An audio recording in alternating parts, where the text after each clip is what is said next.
Good morning, everyone. You survived? You here? Hi, I am Dawn Palermo. I am NACM's Communication Chair, and I'm on the Board of Directors. I'm from Louisiana. I hope you enjoyed last night. We had a lot of fun. I appreciate you being here this morning. And did you enjoy mixed nuts? All right.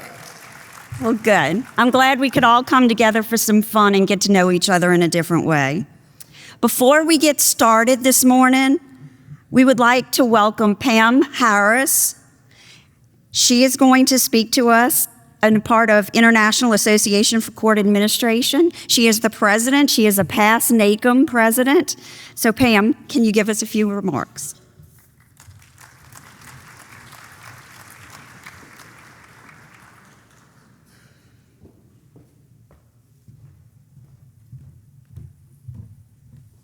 Everybody has said the bright lights, they're right. You can't see out there. Good morning, everybody. It was a fun time last night, wasn't it? That band is unbelievable. I'd like to take this opportunity to thank the NACM board for our partnership and for this opportunity.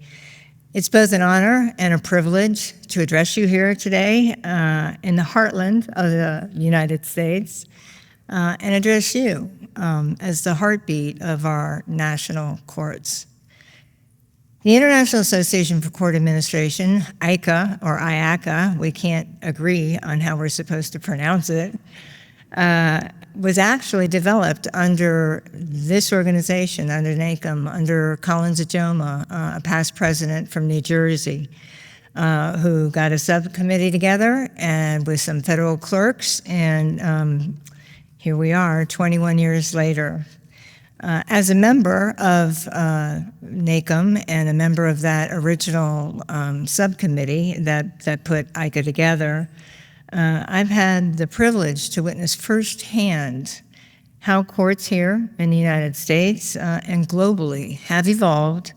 And now 21 years later, ICA's 21, NACM's 40 as we know, justice systems have evolved. I mean, really evolved. And it's been with the help of this organization.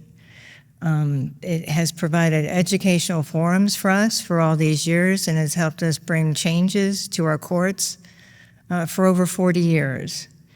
And now that some of us are really old here, and you are now the stewards of justice.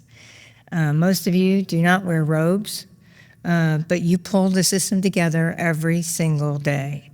You make sure the dockets move, you make sure the cases are heard, that rights are protected, and that everyone from the judge to the janitor to the defendant to the victim can expect that process is fair, accessible, efficient, and trustworthy. Today, we gather here under the banner of promoting public trust and confidence through service and collaboration. It's just not a title. This subject embraces a continual change and leadership, your leadership. Those of us that are long gone, it's up to you now to continue that we have continual change in leadership in our courts. The kind of leadership that rises when pressure mounts. Leadership that listens, leadership that adapts, leadership that creates. We have seen more changes in our justice system over the past 5 years than in the previous 50 years beforehand. And most of you, I would say the majority of you, were in the driver's seat for all that change. And moving forward, it is anticipated that we will experience exponential change over the next 5 years. And some say that change will develop at triple the speeds than what we just have experienced with our advancements over the last 5 years. We are embarking upon a beginning that will involve innovation, a beginning that will move so rapidly that we will indeed experience challenges and changes like never before. I'm reminded of a quote attributed to Peter Drucker, and this is some years ago. He's a management guru, but it's still so relevant today. The greatest danger in times of turbulence is not the turbulence. It is to act with yesterday's logic. In every country, the challenges are growing. Artificial intelligence is redefining access to justice. Cybersecurity threats they're not abstract. They're here. They're imminent. Some of us even find ourselves defending not only our institutions, but the very idea of justice itself. As partner organizations, we both must continue to progress forward. If we falter here in this room, if we falter, societies will pay a steep price. The consequences are so serious and profound. Justice will become selective, democracy will erode, economies will suffer, and individual freedoms will shrink. Upholding the rule of law and the effective administration of justice is essential for stability, judicial independence, timely resolutions, trust and confidence in the system, and economic vitality. ICA has a global network dedicated to improving how courts operate, sharing best practices, and adapting to evolving demands of modern justice. Meanwhile, NACM doing the same important work on a national level. We're all seeking to learn from you, from each other. On a global perspective, ICA connects diverse jurisdictions operating under various civil and criminal laws, statutes, constitutions. Others are under common law or maybe even a hybrid system, or some are even operating under customary traditions adopted in a country. Many are proceeding with one shared vision: to make their courts more efficient, fair, transparent, and trustworthy.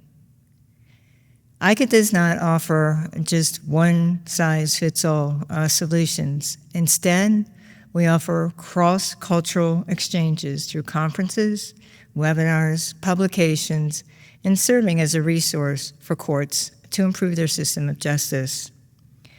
One of ICA's valuable contributions is simply connection, like we've done here all week.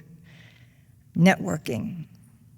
When court professionals across continents are part of the same network, they are no longer isolated. They can reach out, exchange ideas, and support one another, just like what you're doing today. In a world facing complex challenges like cybercrime, cross-border litigation, misinformation, disinformation, AI developments, just to mention a few, this personal connectivity is priceless. I've been fortunate to have traveled over 30 countries over my career. I've had the privilege to witness firsthand, in many cases, how justice systems evolve under pressure, innovate in crisis, and unified around shared purposes: the rule of law and the administration of justice. And nowhere is that dedication more evident than right here in this room. One country visited, Russia, included 15 trips where I was accompanied a few times by NACM members, past Presidents Paul Berg and David Slayton, and judicial administration programs sought by local courts out in Russia someplace at a grassroots level.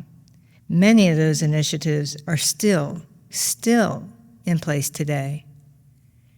Other NACM presidents, and we weren't all NACM presidents, believe me, when we did this, have been directly involved with ICA initiatives, include Norma Meyer, Janet Cornell, Marcus Rankensmeyer, Kevin Bowling, and Michelle Oken-Stewart.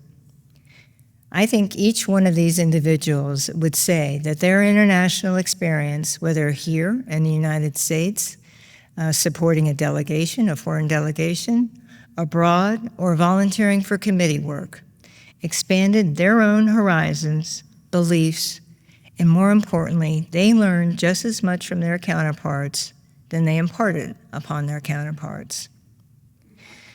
Ladies and gentlemen, one thing for sure, courts across the globe are all facing similar challenges, and we are all bound by a shared belief. Courts are more than buildings and procedures.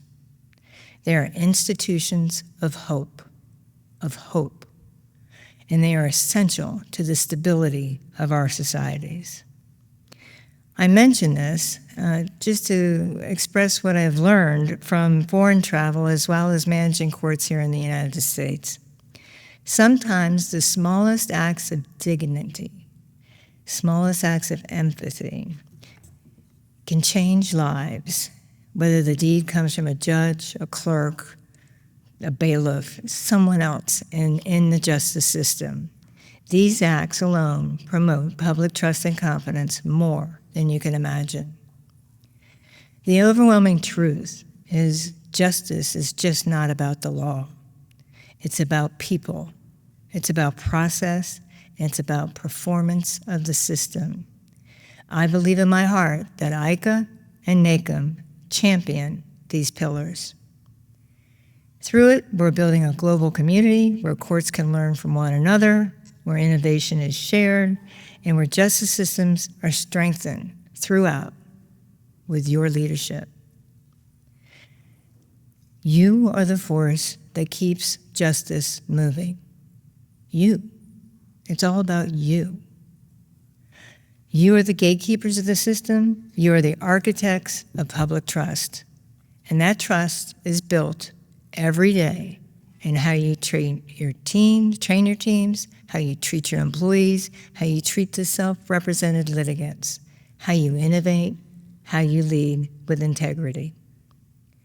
I urge you, don't just manage your courts and reimagine them. Lead with courage. Experiment with compassion. Build not for yesterday's problems, but for tomorrow's potential. I look forward to your possible attendance at our 2025 ICA conference in Dubai in November 16th through 19th of this year, where we will address global perspectives on court administration. This conference, no doubt, will probably be one of ICA's most successful conference in history. In closing, thank you for your service. Thank you for your leadership. And thank you for never, ever, ever forget why we do this work. Society needs us. Thank you.